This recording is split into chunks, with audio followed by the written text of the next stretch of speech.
HSC ও সমমানের পরীক্ষা 10 August পর্যন্ত স্থগিত। বাকি পরীক্ষাগুলো 11 আগস্ট থেকে হবে নতুন সূচিতে, জানিয়েছে আন্তঃশিক্ষা বোর্ড সমন্বয় কমিটি। 30 জুন থেকে শুরু হলেও বন্যার কারণে সিলেট অঞ্চলে স্থগিত ছিল 4 বিষয়ের পরীক্ষা। পরে কোটা আন্দোলনের কারণে স্থগিত হয় 18 জুলাই। প্রিয় নম্বর সেট করে বিকাশে সেন্ড মানি করুন ফ্রি।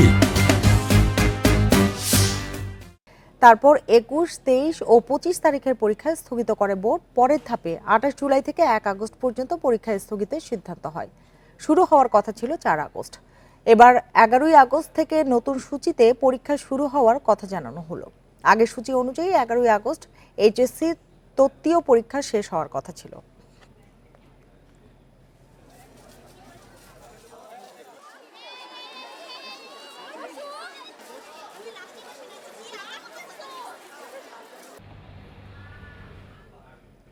এইচএসসি ও সমমানের পরীক্ষা নিয়ে বিস্তারিত জানাতে যোগ দিয়েছেন সহকর্মী নূরে আলম। নূরে আলম, একটু জানতে চাই যে রুটিন মাফিক যে পরীক্ষাগুলো সেগুলো তো 4 আগস্ট শুরু হবার কথা ছিল, পিছিয়ে গেল কেন?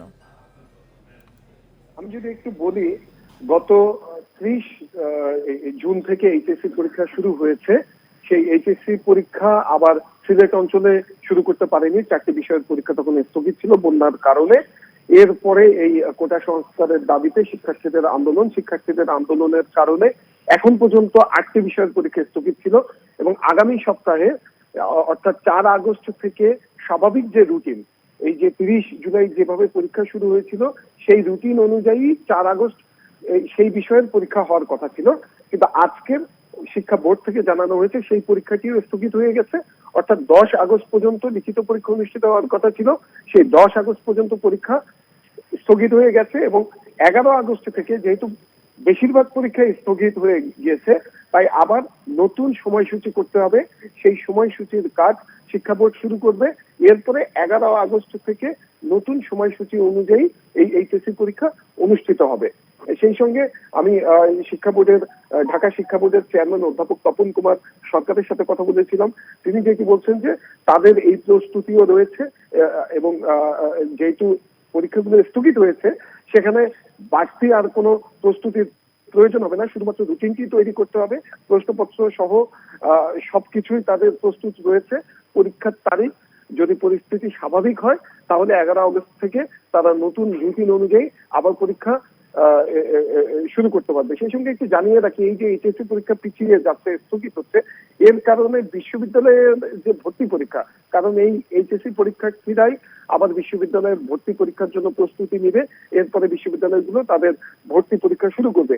সেই জায়গাটিতেও একটি সংকট তৈরি হচ্ছে, কারণ আমরা দেখেছিলাম যে করোনার কারণে আমাদের স্বাভাবিক যে শিক্ষাসূচি ছিল সেটি অনেকটাই তছনছ হয়ে গিয়েছিল, সেখান থেকে অনেকটাই বের হয়ে এসেছিল এই চলতি বছর। কারণ এই বছর আমরা দেখেছি যে এসএসসি পরীক্ষা ফেব্রুয়ারি মাসে শুরু করতে পেরেছে, যেটি স্বাভাবিক রুটিন অনুযায়ী এসএসসি পরীক্ষা ফেব্রুয়ারিতে শুরু হয় এবং এইচএসসি এপ্রিলে শুরু হয়।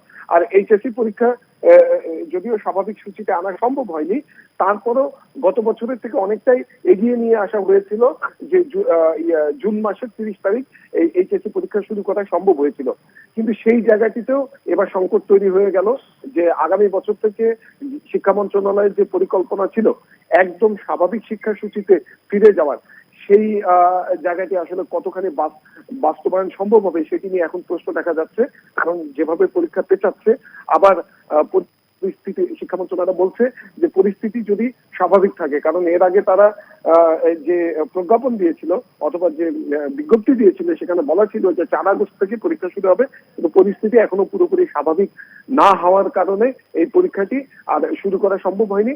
এখন অপেক্ষা করতে হবে যে 11 আগস্টের মধ্যে যদি পরিস্থিতি 10 আগস্টের মধ্যে যদি পরিস্থিতি স্বাভাবিক হয় তাহলে 11 আগস্ট থেকে আবার স্বাভাবিক শিক্ষাসূচি অনুযায়ী পরীক্ষা নেওয়া সম্ভব হবে। আর এই যে নূরে আলম, আপনাকে অনেক ধন্যবাদ আমাদের সাথে যোগ দেওয়ার জন্য।